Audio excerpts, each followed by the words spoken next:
大家好啊，我是优布。通常学佛的人啊，最不容易搞清楚的就是佛教、佛学和佛法了。大部分人几乎把这三者混为一谈。其实佛教好像每一个人都懂。事实上，佛教包含有佛学和佛法。如果谈佛教只谈这些个仪式仪轨，谈一些形态上的问题那只是宗教。但是我们要了解世界上的宗教，至少在联合国承认的5大宗教，都强调必须要有教义、教堂、教士，还要有信徒。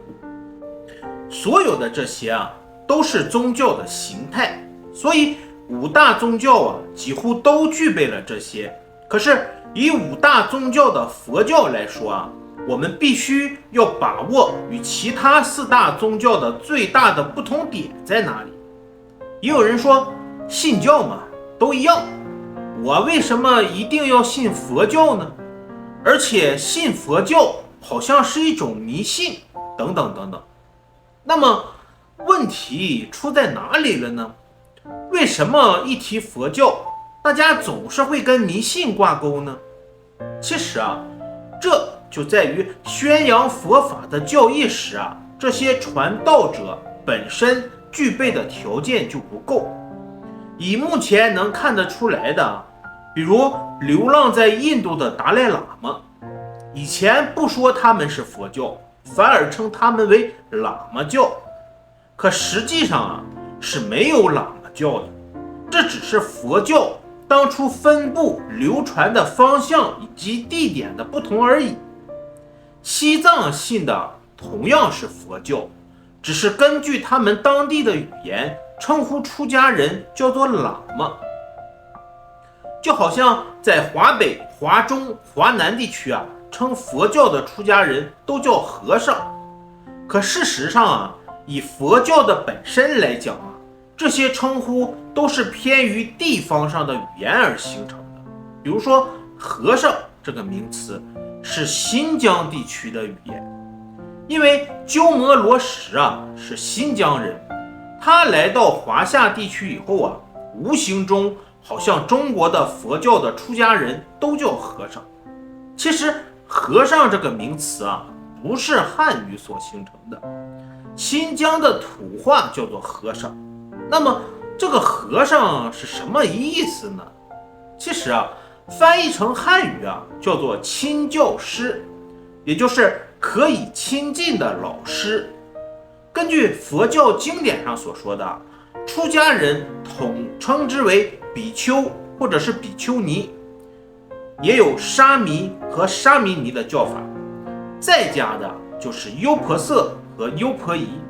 另外还有一种身份叫做视刹摩那，这个名称很少有人去使用它，因为很少有人去解释视刹摩那是什么，结果就变成一个笼统的名称，好像视刹摩那也就是学佛女，而优婆夷呢也是学佛女，那就变成了好像都是在家的。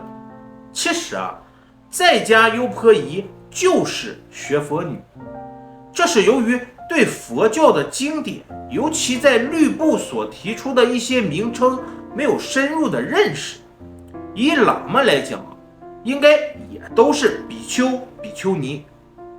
我们对其称呼什么什么喇嘛、什么什么和尚，甚至什么什么尼姑的，这都是一些不正确的名称。尤其是尼姑这2个字是梵文跟汉文合并在一起的一个名称。尼是女性，姑呢也是女性的意思，那尼姑不就变成女了吗？其实经典上关于佛教人员的结构、定位与形成都有明白的记载。我也可以顺便跟大家普及一下，比丘、比丘尼、优婆塞、优婆夷，以至于沙弥尼、沙弥，我们都是很容易了解的。但是视刹摩那究竟是一个什么样的人呢？视差摩那是在两种情况之下而称呼的。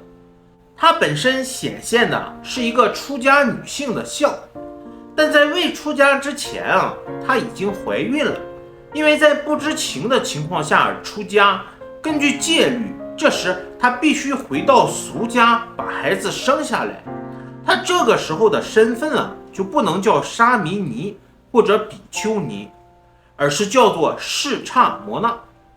如果她把孩子生下来以后再回到僧团，她又恢复原来的面貌，是沙弥尼或者是比丘尼，这是第一种视差摩那。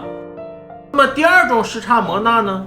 律部与经里面也有说明这件事儿，说当一个出家的女性出家之前，父亲与母亲还健在，可是在父母不需要她照顾的时刻，她可以出家，因为她有兄弟姐妹可以照顾她的双亲。但是如果出家以后双亲失去了可以照顾他们的人，这时不管你是比丘尼，你还是沙弥尼，必须要回去照顾你的父亲母亲。这不是还俗，只是现视差摩那相，身份还是出家人。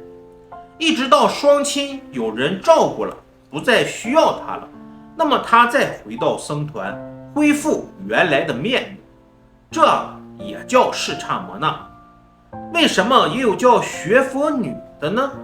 因为她返还俗家以后她还是现出家相，但是呢，她又不是出家人，因为她没有具备沙弥尼跟比丘尼的身份，可是她的表象是出家身份，所以这时候回到世俗去照顾父母或者处理其他的事情，她还是维护她的出家身份，但要受持叫视差摩那法的戒律。所以通常讲视差摩那是专门指女性来说的，就是我刚刚讲的两大前提之下的问题。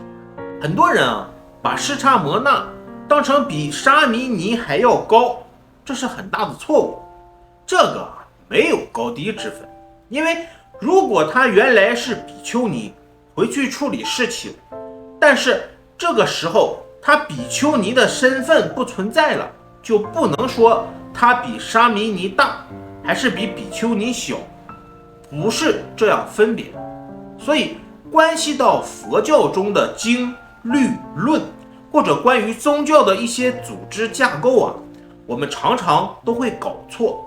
比如以寺院来说如果以原始的佛教，也就是佛陀时代的佛教来说，没有寺院这个名称，通常都是讲兰若练处，或者是说兰若，也就是现在我们一般人所说的精舍。其实中文的意思就是清净的地方，所以出家人住的地方都称之为清净的地方。什么寺院庵堂，这些都是中国人自己建立起来的。如果谈到佛教，以宗教的大前提来看当初在印度有12大学派，佛教事实上是第12个学派，也就是佛陀学派。在佛陀学派之前就已经有11大学派了，所以这第12大佛教学派在当时的印度，如果以正面的来说它是一个改革性的学派。若是我们以负面的来看其他11大学派都认为佛陀学派是一个叛逆的学派。为什么会造成这种现象呢？我们知道佛教正式形成是在印度，是在释迦牟尼佛时期。释迦牟尼佛是在什么前提之下成立了这个学派呢？因为其他的学派总会有一些不圆满的地方，也就是会有缺失。而释迦牟尼佛他的思想强调众生平等、解脱自在，而其他11大学派都没有办法达到这种目的。比如婆罗门讲究的就是一个身份和地位，而其他的学派啊，几乎也都离不开身份和地位的差别。所谓贵跟贱的差别，这些其他学派也都是离不开的。释迦牟尼佛为了改革这个观念，所以他强调众生是平等的，没有贵贱之分，没有阶级。比如佛教僧团的组织，于中国而言有师父有徒弟。其实在原始佛教里面并不称之为师父或者是徒弟，只是一个法的传人而已。因为如果有师父有徒弟，就已经是不平等。因此在原始佛教中，我们看僧团里面只有所谓的上座或者是上首，也就是由一位德高望重的领头。这只是在职务上面的差别，实际上在身份上是相同的。而中国建立僧团跟我们中国的文化、历史、族姓有很大的关系，所以无形之中我们就会发现有这样的现象，比如说哪个宗派的第几世传人等等等等。其实这些都是我们的中国特色。在原始的佛教里面其实是没有这些。按理说，即使是住持或者所谓的方丈也是比丘，同样只是一个受供养的人。所以在我们中国过去是如此，现在也是如此。比丘、比丘尼好像依附在某些人的门下，有师父、住持或者是方丈，反而否定了那曾受供养的比丘、比丘尼的身份。其实僧团只有比丘、比丘尼、沙弥和沙弥尼，像什么师父、徒弟、徒孙，那是我们中国的风格。所以谈宗教首先要知道它的组织架构以及它的成员。那么是什么时候形成我们中国的特色的呢？其实要说起来就是从百丈怀海禅师建立起丛林制度，所谓十方丛林的时候开始。其次我们再看僧团。刚刚提过，原始佛教并没有寺院、庵、堂这种名称，都是讲寂静处，是出家人3个或者4个人聚在一起，在那里修行办道的地方，就是你的寂静处。所以佛陀时代我们常看佛陀在某一个地方讲经说法，通常在经典中可以看到，比如讲灵鹫山，它只是一座山的名字。我们说竹林精舍，其实精舍就是根据寂静处而来的。所以释迦牟尼佛随便找一个树林子，那就是一个说法或者举行法会的地方，没有什么寺庙庵堂。如果你们去过印度去看8大圣地，尤其是度无比丘的地方，很多人以地上还有砖的痕迹以及地理基础等，其实并不是如此。他本来就画了一个界限，很庄严的在那里或修行或说法的一个地方，所以过去大部分称作为坛，或者有些则是休息的地方。你们可以到菩提迦耶去看，那里本来就没有房子，它是用砖做一个界限，表示这一个区域是干什么的，那一个区域是让什么人住的，还有佛陀住的地方等等等等。其实你睁开眼睛一看，不过就是一块平地。到了后期尤其是佛教传到中国之后，我们再看看佛教的寺院，大都是富丽堂皇。大家就会想，那么这些宫殿是怎么形成的呢？如果大家看过《华严经》，就知道《华严经》里面说到不同的世界，比如说讲到国土就有国王，讲到沙土就有佛院的世界。这些情况是在说明什么呢？其实都是比照天道的宫殿而来的。所以我们说帝释天、33天或者说忉利天，它有宫殿的，而释迦牟尼佛并没有宫殿。按理说出家众也没有宫殿，只不过是因为出家人成为人天师范，怎么还能那么贫穷的样子呢？所以才以天道的宫殿来作为僧团的一个环境，就是这么慢慢形成的。这个不是现在才有，可以说从唐朝以后慢慢就形成了中国寺院的特色，有殿堂，有疗房，有斋堂等等等等。比如说一个大丛林有9殿48堂，这都是从百丈怀海禅师建立起丛林制度才有这些。所以以上我所说的也都是宗教的形态。那宗教的内涵是什么呢？其实就是指它的道理、方法，也就是我们谈的经、律、论这3藏。所以说宗教有它的组织架构、成员以及它的经典。所谓的经典一般就是说大藏经。其实现在的大藏经已经不同于以前了，因为现在的大藏经里面除了原来的还有很多续藏。那么这是怎么形成的呢？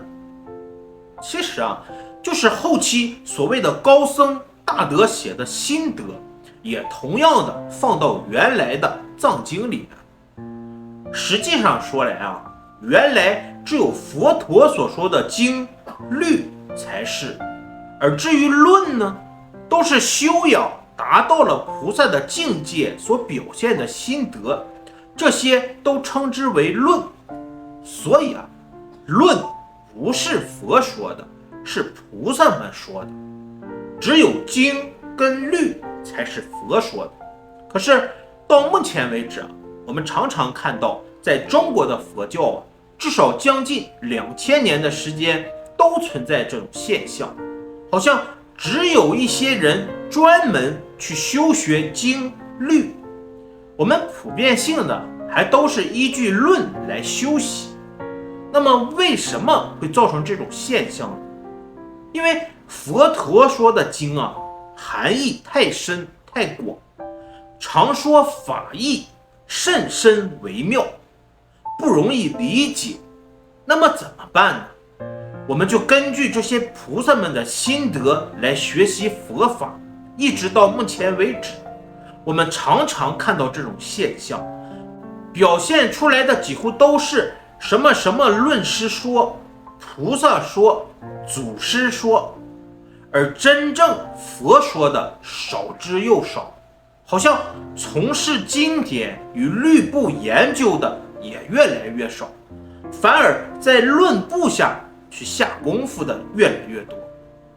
那就是我刚刚说的，因为论是菩萨们的心得，而心得的表现比较容易抓住，而的确有很多原点涉及到的文字的名相问题有巴利文，有梵文，还有的是巴利文、梵文或者中文混合在一起的，所表现的名相常常令人分不清楚。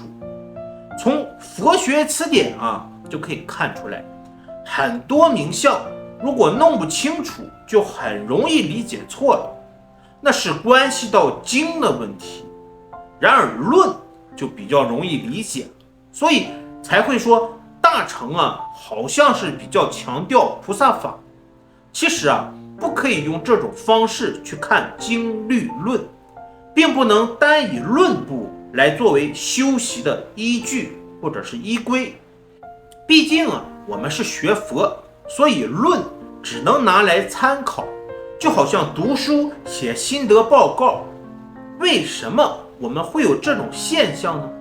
几乎一个问题提出来，你去问不同的法师，他们告诉你的答案都是不相同的，那就是因为他学的是某一些菩萨的论，讲的呢就是那一些。如果是依据佛陀说的经典肯定都是一样的。比如布施与供养这个名词，很多人好像理解布施就是普遍对一般人，而供养呢是对上的，那就会有问题产生。就像刚刚说过的，众生平等，在家的对出家人的所谓四事供养，就是讲吃的、穿的、用的以及医药的等等的供养，也可以说是一种布施。如果硬要说对出家人是供养的话，那就变成好像出家人比在家人高了一等，就不能够说是众生平等。有很多人把它当成是布施波罗蜜，其实也不正确。施就是付出，要注意施不是给予，是付出。为什么有这种差别呢？因为付出通常是我自己拥有的，愿意给予更多的人得到同样的利益。但是这种付出不一定是物质的，也包括精神的在内。那么给予呢，就变成我们一般讲的施舍了，好像把别人看得很可怜某某某，我有钱，我给你一点，这就不合乎佛法的平等之道。通常讲佛法僧的内涵除了有佛教的、佛学的以外，还有佛法的。那么我们怎么去认识与分别呢？其实佛教、佛学、佛法离不开佛法僧，而佛法僧呢，也离不开戒定慧这三学。前面我们所谈的佛教，就是谈它的架构、人员的组织以及它的生活方式。我们看，打开一部经典，一开始都是讲如是我闻，一时佛在什么地方，参与什么，都是跟一些什么人、什么对象。然后呢，大家出去托钵与化缘，回来后吃完饭就坐下来，等等等等。这些谈的都是佛教僧团的形态。经典后面才开始有佛说法，所以把经典前面跟后面说法的内容组合起来，就有佛学。此中可以发现一个最大的差别，佛教是一种信仰，你不一定具有这种知识，当然更没有这种修养。那佛学呢？佛学有宗教的样子，可是它讲究知识、经验或者道理方法，它只是一些学理理论，一般人不一定做得到，也不一定去实行。而佛法呢，却包含了佛教与佛学，所以这三者的关系可以独立。但我们同样也要知道佛教跟佛学可以成为一体，佛法就包含了佛教与佛学。如果一定要很明显的分一个界限，那么有道理、有方法是一种知见，在概念上我们叫佛教，在学理上我们叫做佛学。佛法则关系到生死，把佛教与佛学这些内容适时的成为可以让人得到解脱、完成涅槃的结果，达到这种境界的才叫做佛法。更简单的说法就是能够了脱生死、离苦得乐的才是佛法。我们常常说纸上谈兵，那个指的就是佛学。而佛教呢，是一些组织形态、仪轨这些个东西。可以说的更简单一点只要你皈依三宝，不管你是现在家还是出家相，都是佛教徒。那成为佛教徒以后，去学习有关的知识经验，就是佛学。知道这些知识经验，然后把它化为修养，显现它的饶益性，那就是佛法。这样就很好理解，因为这三个东西啊，尤其是佛学、佛法，如果再加上佛教，就会很乱。乱的原因啊，就是没有办法去分辨三者的内涵。禅宗啊，有一句话说得非常好，说一个人能说善道，只是叫知解之徒。佛学啊，就是知道这些经典文字也能解释，但能不能去实践呢？那就关系到佛法了。我们从经典中可以很容易去把握，所谓佛教就是佛法僧的形态组织，佛学呢，以经典说就是84000法门提出来的一些名词、文句、法相，了解它的意思。好比说烦恼即菩提，烦恼是一门学问，菩提也是，可以说出为什么烦恼即菩提的道理来，这很明显就是佛学。那么如何完成佛法呢？比如烦恼即菩提，你能不能够化解烦恼，显现菩提呢？你如果能够化解你的烦恼，显现出菩提来，这才是所谓的佛法。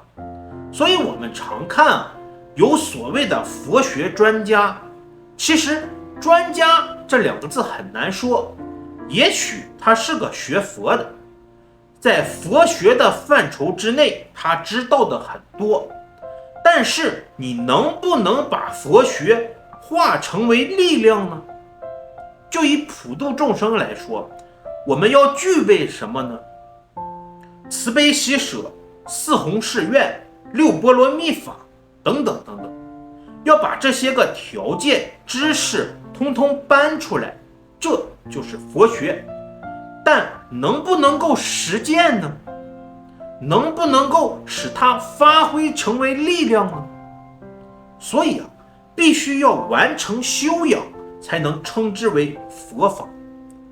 可以这么说啊，从所谓的一切智、道种智跟一切种智来分，佛学啊就是一切智，包含世间的、出世间的学问，也就是世间的道理方法与佛教经典里面的道理和方法，这些啊统称之为一切智。那什么是道种智呢？那是专业性的，比如佛学里面有10大学派，是属于道种智。我们看看10大学派中，你偏于哪一个学派？那佛法呢，就包含了一切智和道种智。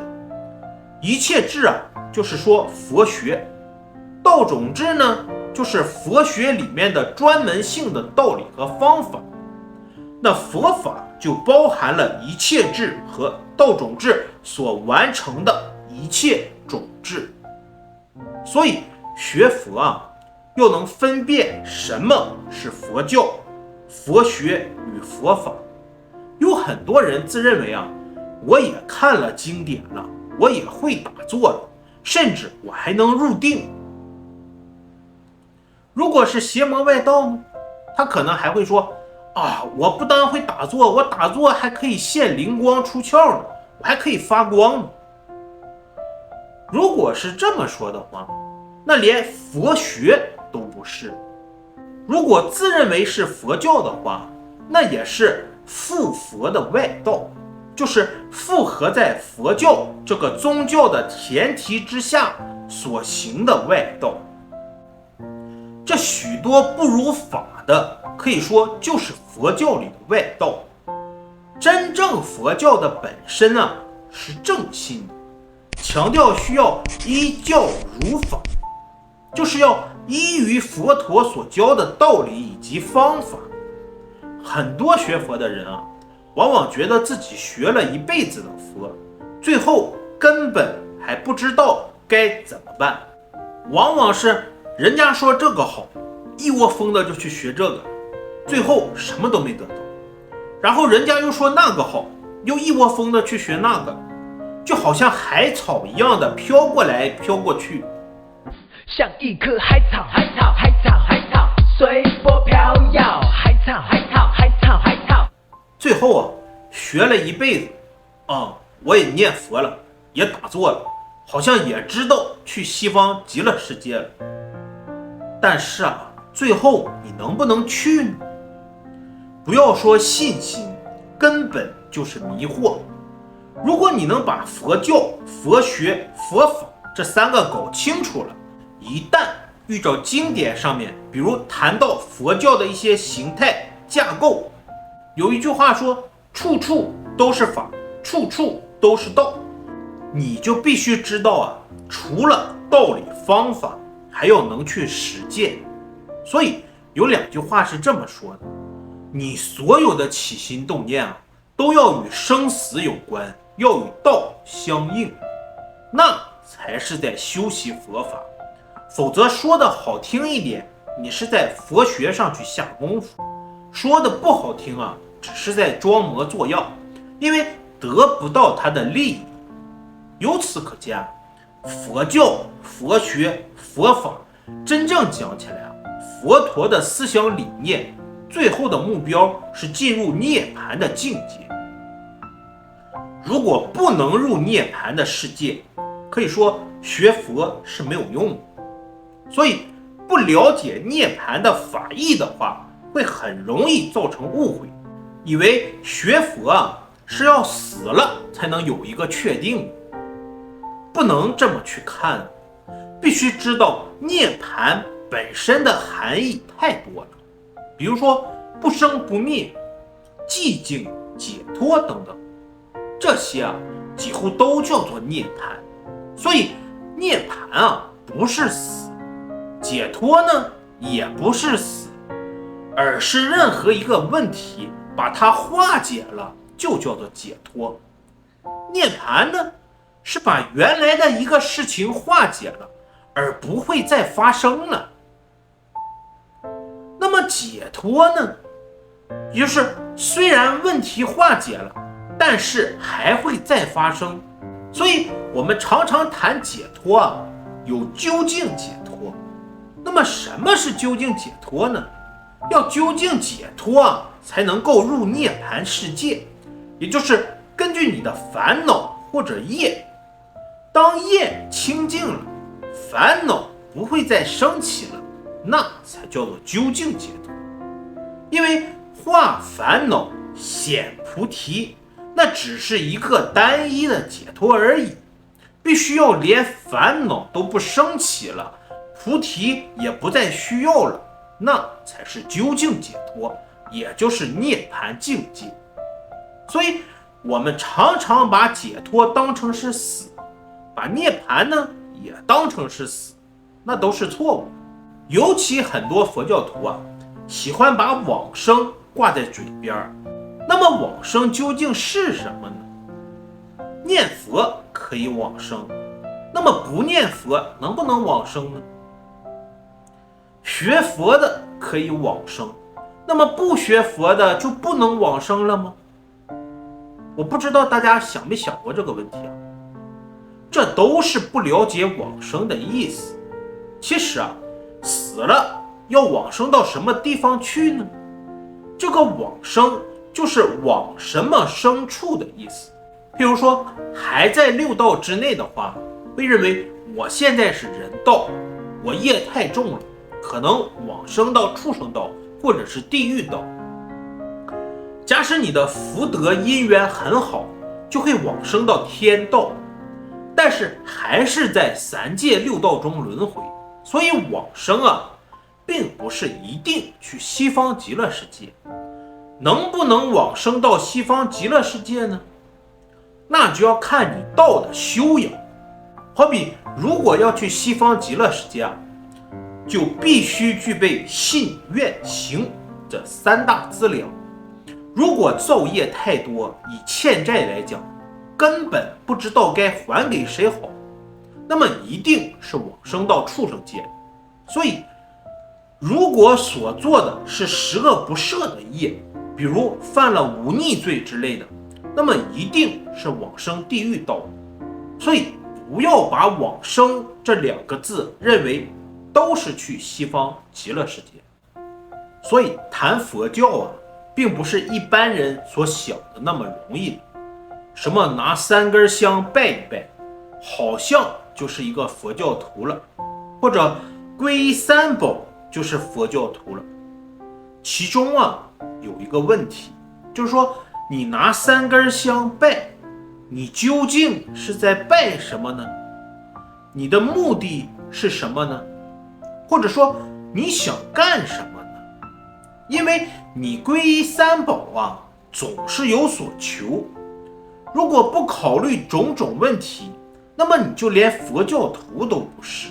我们看，常常有一些人说我皈依3宝了，我有皈证，或者说我受过菩萨戒，有菩萨戒的证书。那么请问，念佛修西方弥陀净土的，是不是就该给发一个西方极乐世界的证书呢？其实啊，那叫做世间法。佛法呀，可不是这么说的。但是同时啊，我们也要记住，我们是人，所以我们也不要舍弃这些东西。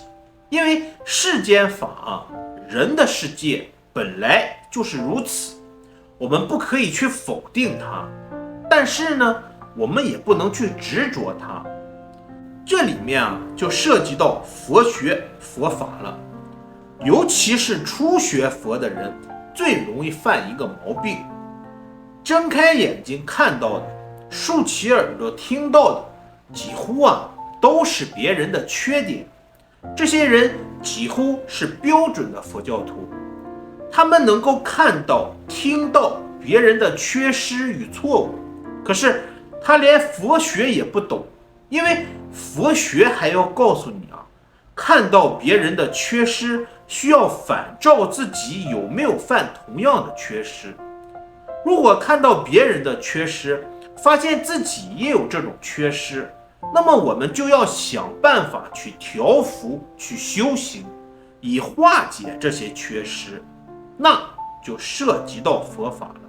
所以佛教、佛学与佛法这3个名词必须真正的搞清楚。只要随便提出经典里面的名词，或者是法相的认识，或者遇到了一个什么问题，我们啊都可以从中发现佛教的、佛学的还是佛法的存在。那么这就说明啊，你的方向是正确的。以前啊，我也举了一个很简单的例子，就是口渴了，最好的办法是什么呢？当然啊，就是喝水，这谁都知道。我也说过，凡是能止渴的都是对的，但是这没有涉及到佛法，最多啊只是佛学的理论而已。如果涉及到佛法的话，口渴最好的办法就是要去化解你的口渴。我们知道口渴啊会不自在，会烦恼，那么要怎么样让自己能够化解烦恼呢？不但不烦恼，还能止渴呢？有一种简单的方法，就是泡一杯热茶给他喝。这里面啊就有佛学，也有佛法。我们不妨把这个问题思考一下，想一想，这个人正在那里渴得不得了，因而啊起烦恼。在电视剧中啊，也常看到这样的画面：一个人在外面忙得不得了，回到家里，一打开热水瓶里面没有水，打开冰箱里呢也没有饮料，就会气得去摔东西。其实啊，这个时候最好的方法是泡一杯热茶给他喝，我们就可以发现他有没有修养。因为如果那个人责怪你说我口渴的不得了，你还给我喝热茶，那根本烦恼就不能化解，等于烦恼加烦恼。如果那个人真正懂得佛学，也懂得佛法的话，他拿了这杯热茶真的能够止渴。因为要是一杯温的或者冰的水，他就咕噜咕噜一口喝下去了，可能越喝越渴，原先的那个渴的烦恼还是没有办法消失。因为口渴是一个问题，同时也是一个缘境。因为烦恼已经成型了，我们必须先使烦恼能够平静下来，才不会口渴的那么厉害。我们去思考一下，如果拿了一杯很烫的热茶，他会不会一口喝下去呢？我想只要是脑子没有泡的，应该是不会的，一定是一边吹一边慢慢的一点一点的喝，边吹边喝。那是不是那个烦恼的心念就会不存在了呢？因为他完全把心念放在想把这杯热茶吹冷，便会心平气和慢慢的来，那才真正的能止渴。能做到这样，才可以谈得上是懂得佛法，而不是像一般人渴得不得了了，你拿杯热茶给他，他可能气得连杯子都摔掉。所以什么叫做修养呢？修养是要有行为的，是去慢慢完成的，是可以表现出来的。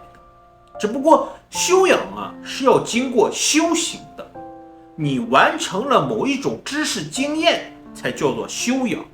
可是我们平常总是不知不觉，总认为口渴了很方便嘛，有矿泉水，冰箱里有饮料，甚至什么都没有也可以打开水龙头喝自来水。但是我们很少去做佛法所谓的内观的修养以及表现。我前面不是提过吗？处处都是道，处处都是法。禅宗说，抓住了是你的，抓不住就是当面错过。这些话我想你们都很熟，可是能不能用得上呢？所以我们要在现实生活中运用思想，发挥智慧。我为什么要讲这些呢？因为人有很多的潜力，可以慢慢的去累积。如果平常完全不去修行，你就不可能有什么潜力。潜力是平常慢慢培养出来的，一旦拥有了，自然就会表现出来。我们看一个人有没有修行，就是看他平时有没有去修正他的身口意的缺失，他有没有去调整自我，调整我们不好的，使本来好的更好，那才叫做修行。也就是需要完成某一种功德才叫做修养。功德就是具备了条件，而且可以表现出来。我们常常讲的德行，这个人有没有德行？这个德行就是功德完成的，这种功德是慢慢从修行中而来的。最后再看看佛教、佛学和佛法。佛教包含了佛法僧，这是一个整体，都叫做佛教。而佛学呢，是对佛法僧的一些道理方法的认识，这种种的知见与了解都叫做佛学。而后把这一些道理方法表现出来，发挥成为有扰益性的力量，那就是佛法。这样大家应该很容易辨别。举一个简单的例子来说中药是中国的药材，它有各式各样的药材，都叫做中药。假设中药是佛教，那么中药里头各式各样的药材都有它的效用。而能治什么病的这些道理方法呢，就等于佛学。然后你针对不同的病症拿这些中药的药材治好别人的病，就是把他的病化解掉，能完成这种结果，林林总总整个加起来就是佛法。我想这样应该更容易帮助大家来了解。如果以个人来讲，你这个由地水火风组成你的色身，再加上6根8识5蕴，最后完成你的心识，或者我们叫做精神的内涵，这都叫佛学。那以一个人来讲，如果只是个概念，那就是宗教。佛法呢，就是发挥你的生命力，能够完成这种有益性的结果。所以我们常常说佛法是要能够运用在现实生活中的，能够去化解那些个缺失，圆满那些个问题，绝不是告诉你怎么做，好像烦恼来了，我给你一个菩提，你就可以把那个烦恼去打掉，绝对没有这回事儿。烦恼也是你自己烦恼，如果想显现菩提，你必须去认识、去了解烦恼，而后怎么样再去突破它、化解它。这中间必须要能觉悟到什么，最起码你要知道自己为什么而烦恼，可不可以不烦恼，这都是有道理、有方法的。但是要你自己实际去修行，慢慢去体验与发现，才能够完成修养。以上谈的是佛教、佛学、佛法的一些个概念。不管你是学佛法10年、20年、30年还是50年，总是离不开这些个东西。问题是你能不能发现其中的粗细微妙的不同呢？粗项的很容易把握，进入到细的呢就很难了。若是想要达到微妙的境界那就更难了。可是难归难没有做不到的，只要自己肯修。这个肯，头一个就要能舍我，千万不要动不动把一个我摆在前面，那就等于自己出不去，人家也进不来。学佛最大的障碍就是因为有我，所以对于自己的我要能够去调伏它、改正它，从有我到无我。很多人说，哎呀，你说这么多，不就是不要执着、计较、起分别心吗？这些我们早都知道了。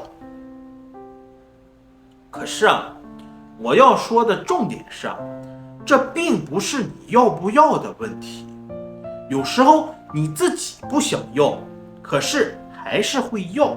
为什么？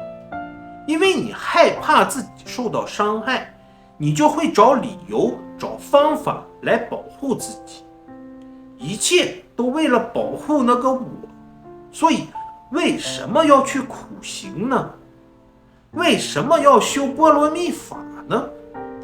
这都是为了调理那个我。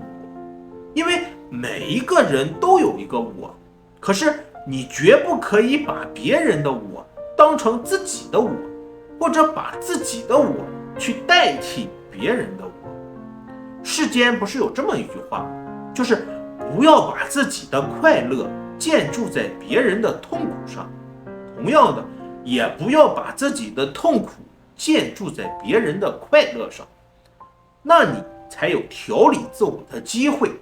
这就要建立一个空间，要学习止观与五蕴调理的道理和方法。好的，感恩大家，我是尤布。